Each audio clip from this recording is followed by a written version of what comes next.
Shedeur Sanders was so certain he would be a high NFL draft pick that he hosted his own draft day party with disco ball dancers, a custom-built shelf for all of the hats of different teams who could pick him, and his signature phrase, legendary, branded on everything. He's the son of NFL Hall of Famer Deion Sanders, and he was one of the highest profiled players going into this year's draft. But not only did he fall out of the top 10, he actually wasn't even selected in the first round. That draft day party was being live streamed by ESPN as well, and it was a little awkward as he continued not to be called. After the first round closed and his name was not called, he did give a speech to all of his friends and family in attendance, where he also said that we all know this shouldn't have happened. But even with all of the flash, pomp, and circumstance, people expected him to go in this first round, and it does beg the question as to why. However, one thing I do think is interesting and really shows the impact NIL deals have had on football as a whole is that in the weeks leading up to the draft, we started to see a lot of criticism about Shedeur's profile. Whether he was too flashy, whether he was just like his dad, whether he was too arrogant, and whether or not that would impact his fit with an actual team. And what's interesting about that is that college stars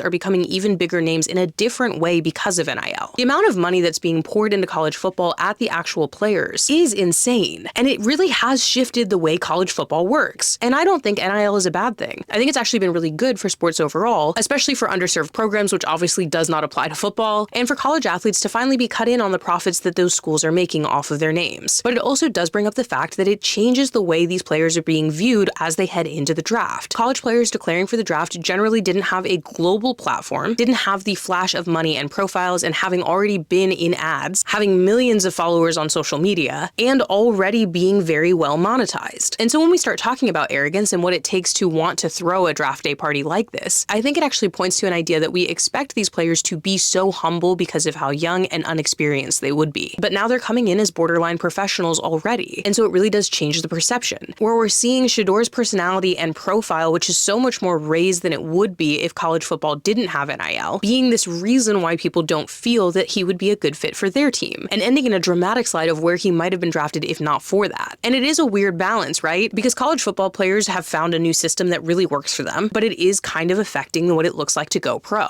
So if you're an NFL fan, if you're a college football fan, if you're both, how do you feel about the Shedeur Sanders situation? And do you feel like college football with NIL is changing the way the NFL is going to look in a few years?